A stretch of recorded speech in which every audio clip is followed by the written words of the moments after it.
The Galactic Council chambers had never felt so empty, despite being packed with representatives from over 300 species. Ambassador Kethvar of the Zephyrian Collective adjusted his crystalline breathing apparatus and watched the human delegation with growing unease.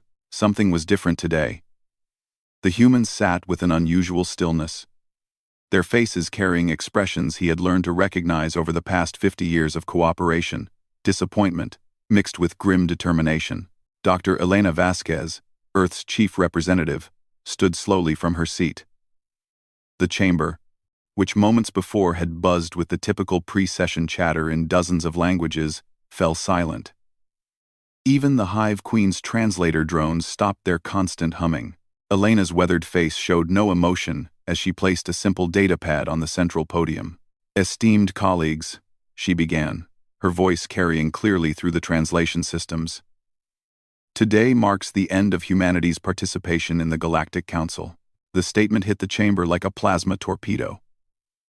Councillor Thrak of the Bruthan Empire, whose species had been humanity's closest allies in military matters, lurched forward in his seat, his massive form, standing nearly 3 meters tall and covered in natural armor plating, trembled with confusion. "What madness is this, Elena? We have treaties, agreements, joint ventures spanning decades." Elena's expression remained unchanged. "All of which will be honored until their natural expiration. We will not renege on our commitments, but we will not be renewing them."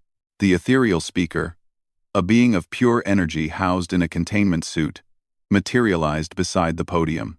Its voice resonated through quantum frequencies that bypassed the translation systems entirely, speaking directly to every mind present. "Humanity has been integral to our collective progress. Your species has contributed innovations in technology, medicine, and diplomatic solutions that have benefited all. This decision defies logic." "Logic, does it?" Elena asked quietly. She gestured to the datapad. "This contains a comprehensive record of the past 5 years. Every proposal humanity has made for reforming council policies. Every suggestion for improving trade equality. Every request for investigating the growing piracy in the Outer Rim. Every plea for environmental protections in developing systems." She paused, letting the weight of her words settle. "Do you know how many of these proposals received more than cursory consideration? 3. Do you know how many were actually implemented? 0. Councillor Vex of the Aquatic Federation, her gills fluttering with agitation, spoke through her water-filled communication sphere. "But these decisions require consensus. The Council operates on the principle of unanimous agreement for major changes, and therein lies the problem." Dr. Marcus Chen, humanity's chief scientist, said as he joined Elena at the podium. "When the Corvin plague threatened to wipe out 14 species 2 years ago, humanity proposed sharing our medical nanobots freely. The proposal was blocked because it might upset the balance of medical trade. 6 million beings died while we waited for consensus." The chamber erupted in defensive murmurs. Several delegates began speaking simultaneously in their native languages, creating a cacophony of clicks, whistles, and harmonic tones. Elena raised her hand, and the remarkable thing was that the noise actually subsided. Even in their anger and confusion, the council still respected human authority. When the corporate cartels began strip-mining inhabited worlds in the Perseus Arm, Elena continued. Humanity proposed intervention protocols. Blocked again. When slavers started operating openly in unclaimed space, using legal loopholes to traffic sentience, our enforcement proposals were deemed too aggressive. When climate refugees from 12 dying worlds needed immediate resettlement assistance, our aid package was reduced to thoughts and prayers, because providing real help might set a precedent. Fleet Admiral Sarah Knox, the third member of humanity's delegation, stepped forward. Her uniform bore the scars of countless battles fought in the name of council peace. Every time there was actual danger, actual suffering that required immediate action. Who did you call? When the Void Hunters emerged from dark space and started consuming entire star systems, who led the defense? When the Rogue AI Collective tried to digitize all organic life, who developed the countermeasures? When the interdimensional parasites began infecting trade routes, who sacrificed their fleets to contain them? The questions hung in the air like accusations. Because everyone knew the answers. In every crisis, when diplomacy failed and decisive action was needed, the galaxy had turned to humanity, not because humans were the strongest, dozens of species surpassed them in raw power. Not because they were the most advanced, their technology lagged behind several civilizations, but because humans possessed something the galaxy had grown to depend upon: the willingness to act when action was difficult. You called us reckless, Admiral Knox continued. You said we were too quick to violence, too eager for conflict. But when your worlds were burning, when your children were dying, when your entire way of life was threatened, you didn't call the wise ethereals or the logical synthetics. You called the reckless humans. Thrax's voice boomed across the chamber. Because we trusted you, because we knew you would answer. That is what allies do. Allies? Dr. Chen's laugh was bitter. Is that what we were? Because allies listen to each other. Allies compromise. Allies don't dismiss each other's concerns for decades and then act surprised when patience runs out. The Hive Queen's primary drone skittered forward, its multifaceted eyes reflecting the chamber's lights like tiny stars. The collective has always valued human input. Your species brings unique perspectives to our deliberations. Unique perspectives that are consistently ignored, Elena replied. Let me give you a recent example. 3 months ago, humanity presented evidence that the Merchant Guild was artificially inflating food prices in the outer colonies, causing widespread famine. We had data, witness testimonies, and documented proof of price-fixing conspiracies. The response? The Guild was asked to investigate themselves. She gestured to the viewing screen that dominated one wall of the chamber. While you were deliberating, we acted. Human relief ships have been delivering food to those colonies. Human medical teams have been treating malnutrition cases.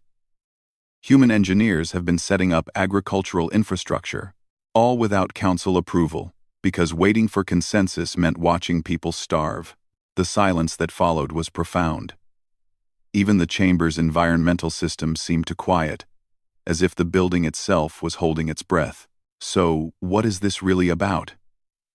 The question came from an unexpected source. Delegate Zara of the nomadic clans, a species that rarely spoke in council sessions. You're angry that we don't rubber stamp your proposals? No, Elena said softly. We're tired of being the galaxy's emergency responders while being excluded from its decision-making. We're tired of watching preventable suffering because action might be inconvenient. We're tired of being called when the fires start but ignored when we suggest fire prevention.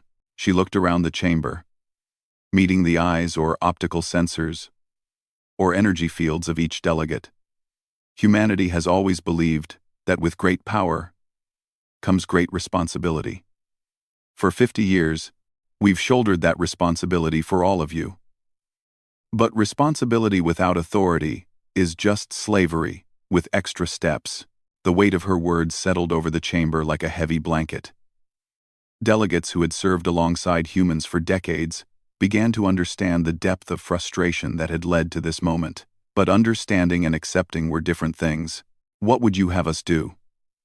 The ethereal speaker's quantum voice carried a note of something that might have been desperation. Restructure the entire council system? Abandon the consensus protocols that have maintained peace for centuries? We've suggested reforms, Admiral Knox replied. Emergency action protocols. Majority voting on humanitarian issues. Independent oversight committees. Mandatory response timelines for crisis situations. Every single proposal was deemed too radical or potentially destabilizing. So instead, you destabilize everything by leaving? Vex's gills were now fluttering so rapidly, they created small whirlpools in her communication sphere. Dr. Chen activated a holographic display that filled the center of the chamber.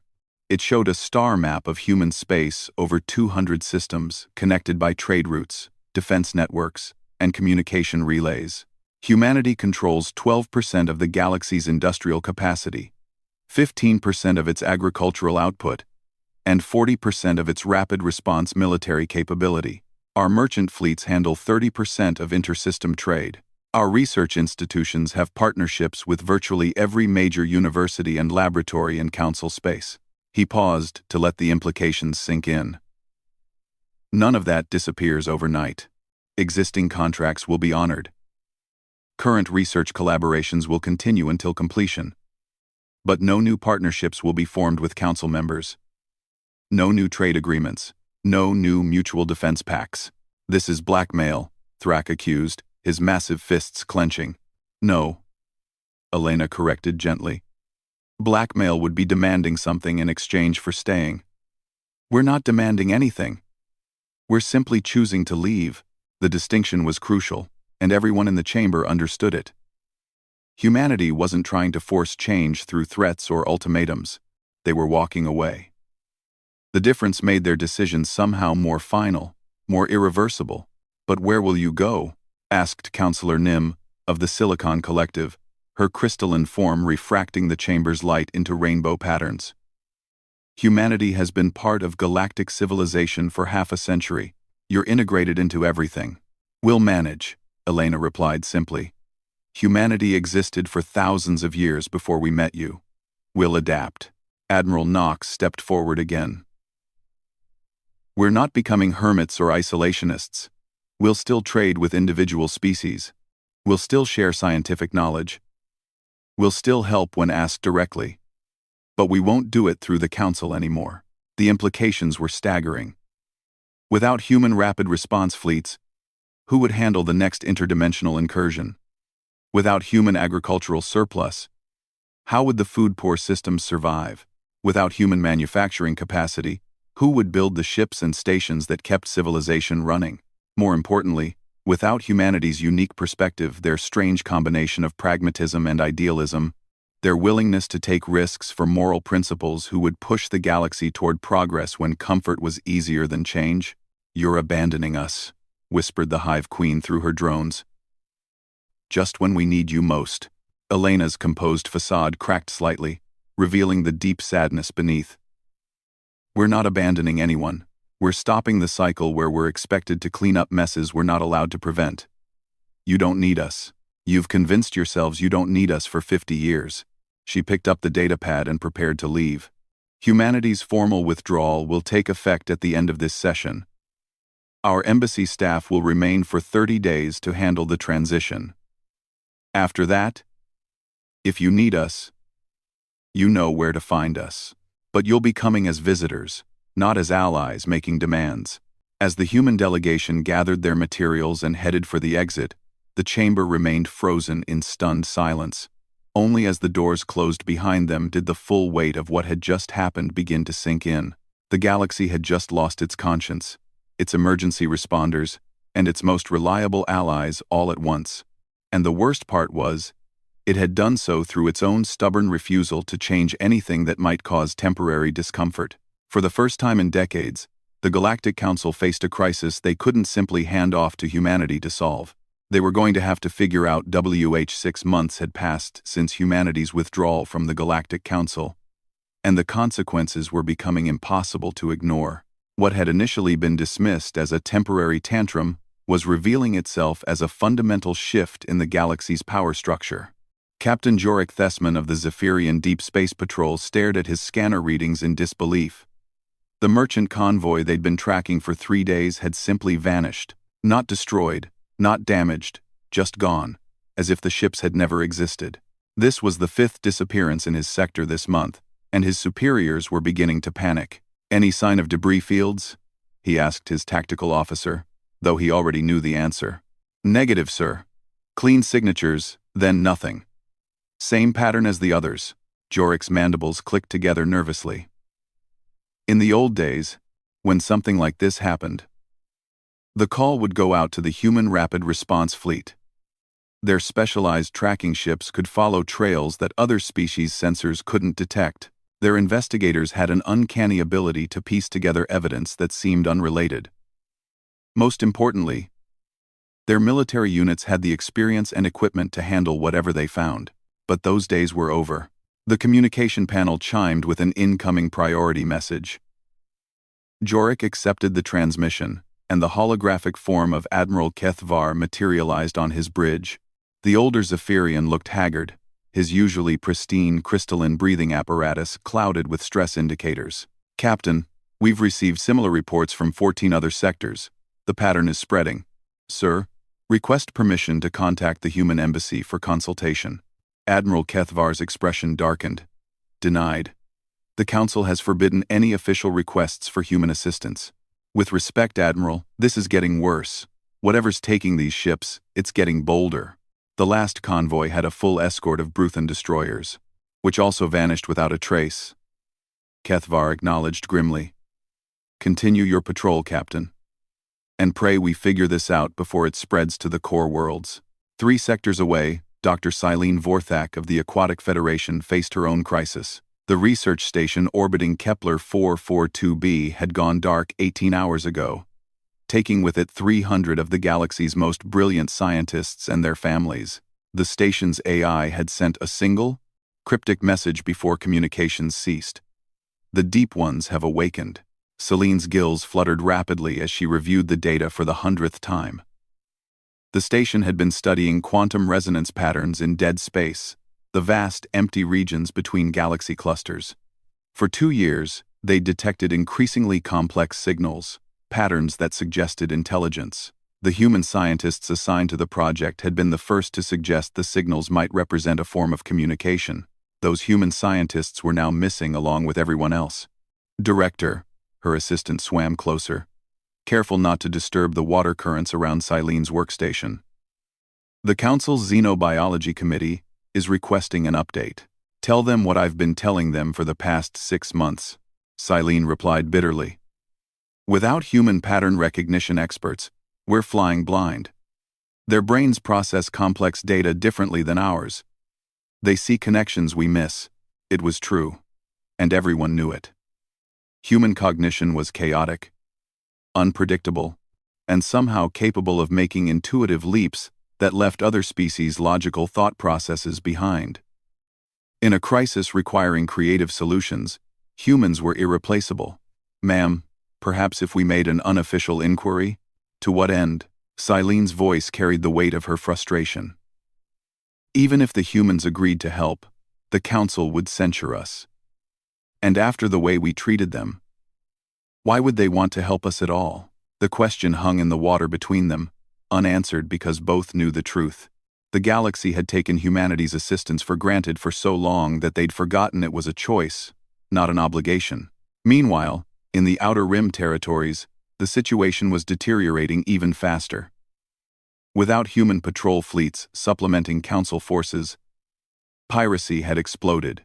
The sophisticated criminal networks that humanity had spent decades dismantling were rebuilding themselves with alarming speed.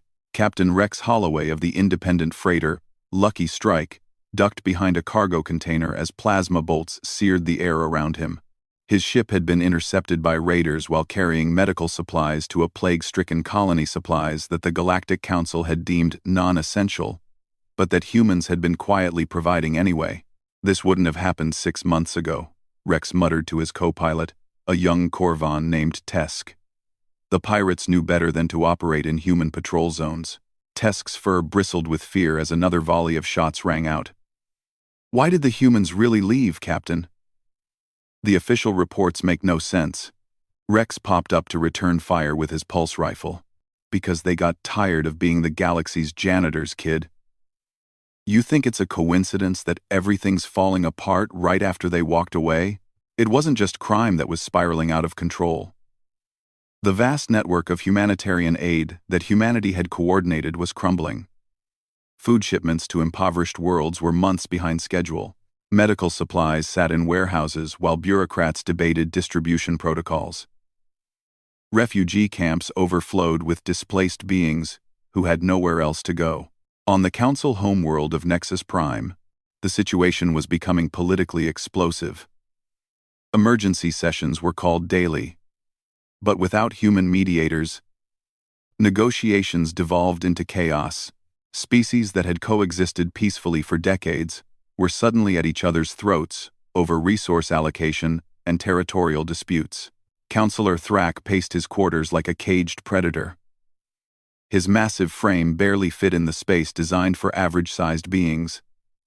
But physical discomfort was the least of his concerns. Reports from the front lines painted a picture of systematic collapse. The door chimed, and Thrak granted entry to his aide, a younger Bruthan named Gorak. "Sir, the emergency defense meeting has been postponed again. Let me guess." Thrak growled. "The ethereals are still insisting on a measured response to the missing convoys, while the aquatics want to form a study committee. Actually, sir, the synthetics have proposed creating an algorithmic solution to optimize patrol routes, but the Biological Alliance claims artificial intelligence can't properly understand organic behavior patterns." Thrak's roar of frustration rattled the windows. "And while they debate, more ships disappear, more colonies go dark, more beings die." He turned to face his aide. "Contact the human embassy." Unofficially, Gorak's eyes widened. "Sir, the Council specifically prohibited. The Council can discipline me later. Right now, I need to know if humanity would even consider helping us if we asked properly." 2 hours later, Thrak sat across from Ambassador Maria Santos in the human embassy's reception area. The space was notably sparse. Most of humanity's diplomatic staff had already departed, leaving only a skeleton crew to handle the transition. Santos was younger than her predecessors, but her eyes held the weight of recent events. She listened without interruption as Thrak outlined the escalating crises across the galaxy. "So," she said finally, "you want to know if we would help if you asked nicely?"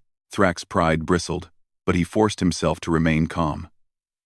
"I want to know what it would take for humanity to reconsider their withdrawal." Santos leaned back in her chair.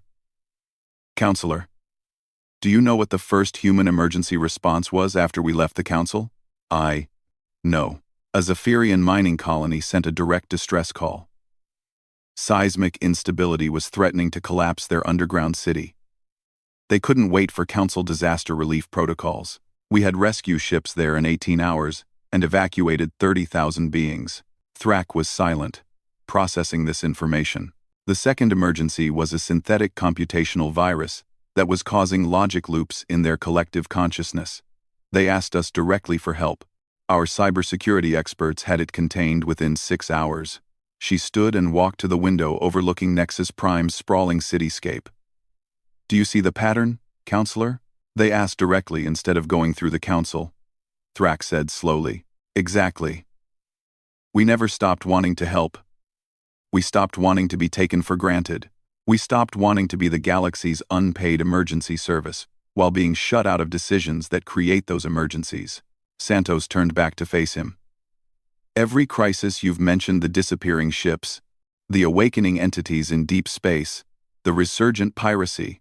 Humanity predicted these problems months or years ago. We proposed preventive measures that were dismissed as premature or too expensive." "So what would it take?" Thrak asked again. "That's not the right question," Santos replied gently. "The right question is, what are you willing to change? Because we're not coming back to the same system that drove us away in the first place." As if summoned by their conversation, Santos's communication device chimed with an urgent message. Her expression grew grave as she read it. "What is it?" Thrak asked. "The research station at Kepler 442b. We've been monitoring the situation. Our xenobiology experts think they know what happened. And?" Santos met his eyes. "The entities they contacted aren't from this dimension. They're not even hostile, they're trying to communicate. But their form of communication is so alien that it drives most species into catatonic states. The missing scientists aren't dead. They're trapped in a feedback loop, trying to process thoughts that their minds aren't equipped to handle." Thrak leaned forward. "Can humanity help them?" "We think so. We've developed some theoretical countermeasures, but implementing them would require access to the research station's quantum resonance arrays, which means sending a team into the affected zone. A suicide mission. Maybe. Or maybe not. Humans have a unique neurological flexibility that other species lack. We might be able to maintain our sanity long enough to shut down the resonance field and free the trapped scientists." Thrak stared at her. "You would do this? Even after everything?" Santos smiled sadly. "Counselor, that's what you never understood about humanity. We don't help people because we expect something in return. We help because it's the right thing to do.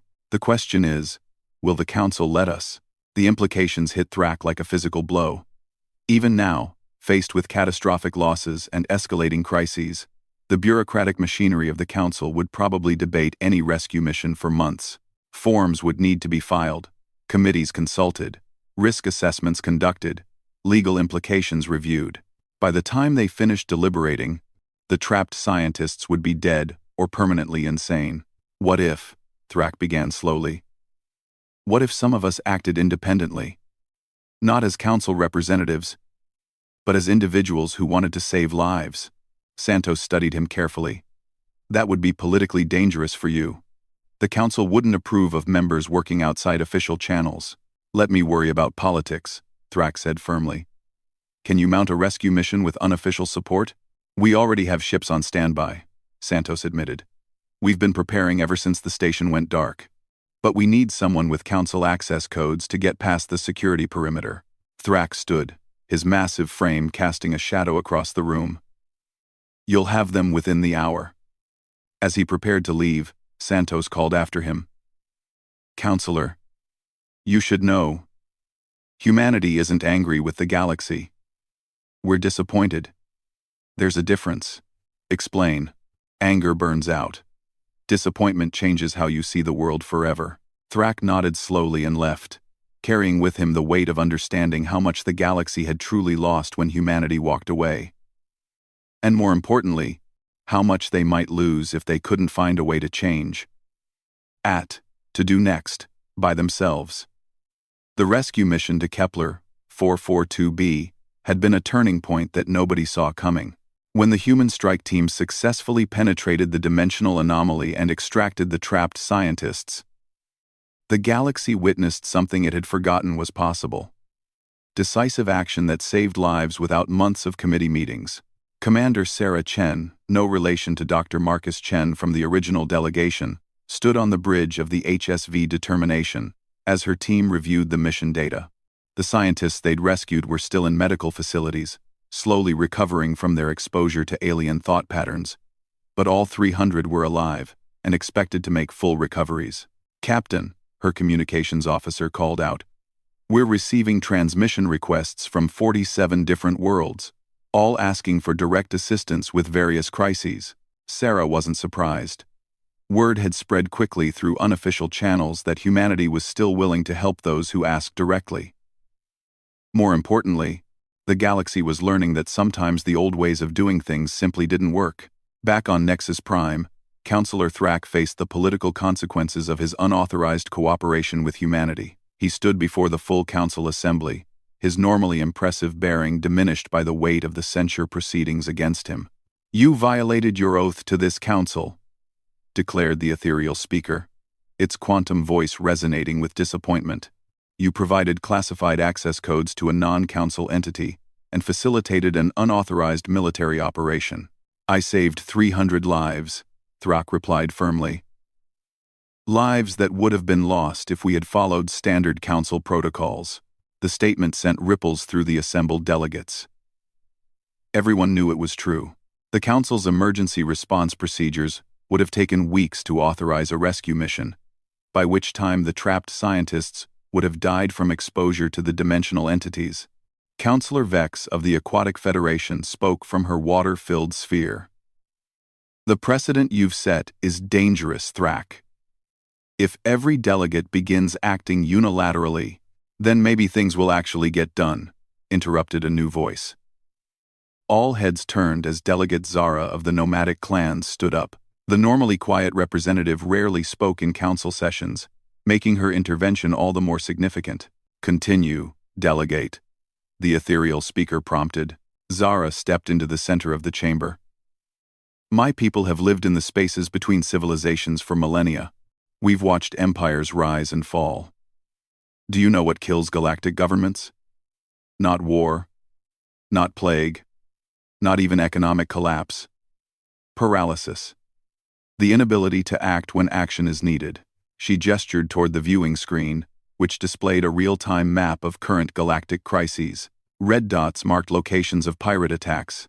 Yellow indicated humanitarian emergencies, and blue showed technological disasters. The map was covered in colored markers. 6 months ago, when humanity was part of this council, how many of these crises would have already been resolved? The question hung in the air because everyone knew the answer. Most of them: human rapid response teams, human diplomatic corps, human logistics networks. They had formed the backbone of the galaxy's crisis management system. Dr. Silene Vorthak swam forward in her environmental suit. The humans made their choice. We cannot force them to return. No, Zara agreed. But we can ask ourselves why they left. And more importantly, we can ask whether we're willing to change. The Hive Queen's primary drone skittered closer. Change is difficult. The consensus-based system has maintained peace for centuries. Has it? Zara challenged. Or has it maintained the illusion of peace while pushing the burden of actual problem-solving onto those willing to act? She activated a holographic display showing statistical data. In the past 50 years, who has responded to the most emergency situations?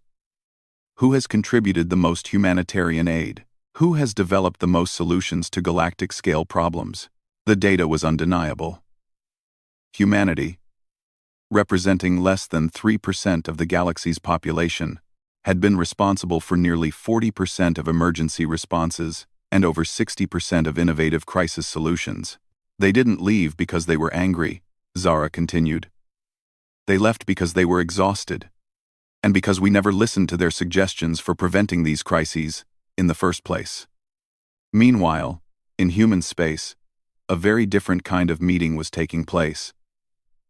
The emergency session was being held aboard the HSV Unity, humanity's mobile capital ship that served as their primary diplomatic and military command center since their withdrawal from the Council. President Elena Vasquez, the former ambassador, had been elected to lead humanity's new independent government, reviewed reports from across the galaxy. Despite officially withdrawing from galactic affairs, humanity found itself busier than ever, responding to direct requests for assistance. The irony is almost amusing, commented Dr. Marcus Chen, now serving as humanity's Minister of External Affairs. We're helping more people now than we did as council members, because we can act immediately instead of waiting for permission, replied Admiral Knox, who had taken charge of humanity's new independent response fleet. When the Corvon plague outbreak hit 3 systems last week, we had medical ships on site within hours. If we'd still been in the council, we'd probably still be debating whether to classify it as a regional health concern or a potential pandemic. President Vasquez nodded. The question is sustainability. We can't be the galaxy's emergency service forever. Eventually, other species need to develop their own rapid response capabilities. Some are trying, Dr. Chen noted. The Bruthan Empire has been building up their crisis response teams. The Zephyrians are developing new tracking technologies. Even the synthetics are creating more flexible decision-making algorithms.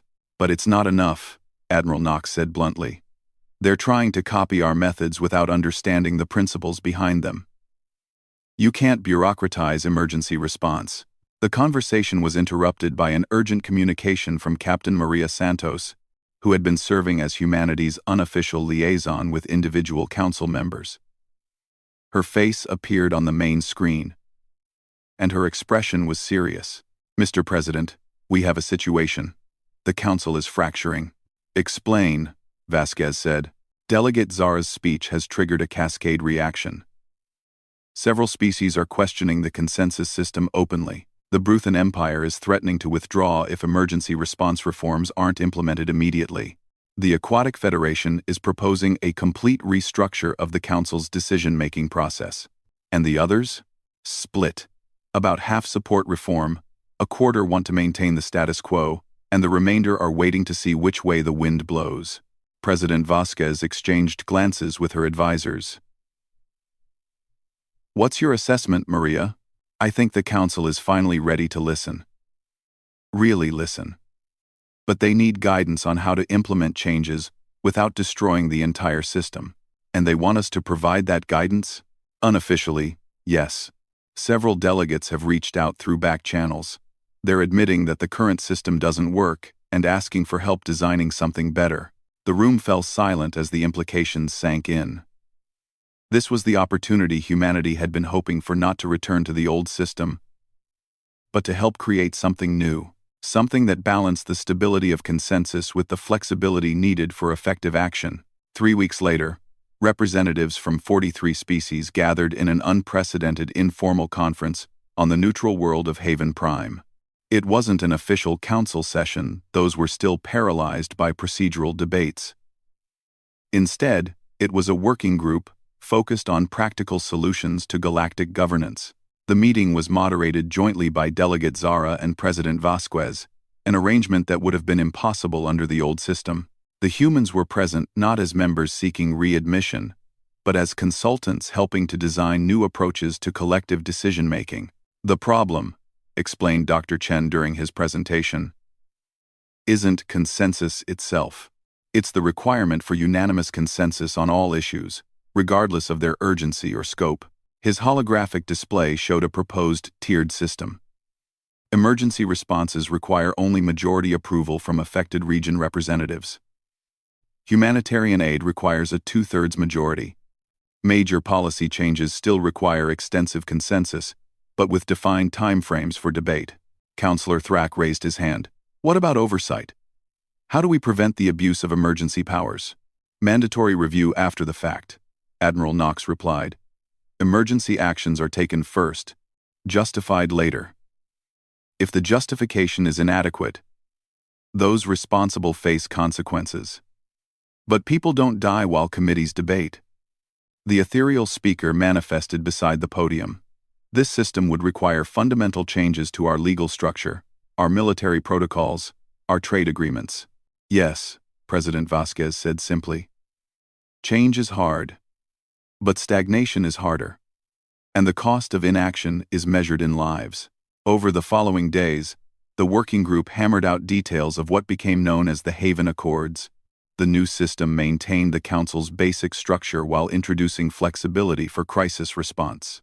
Emergency protocols were streamlined. Humanitarian aid was removed from bureaucratic control.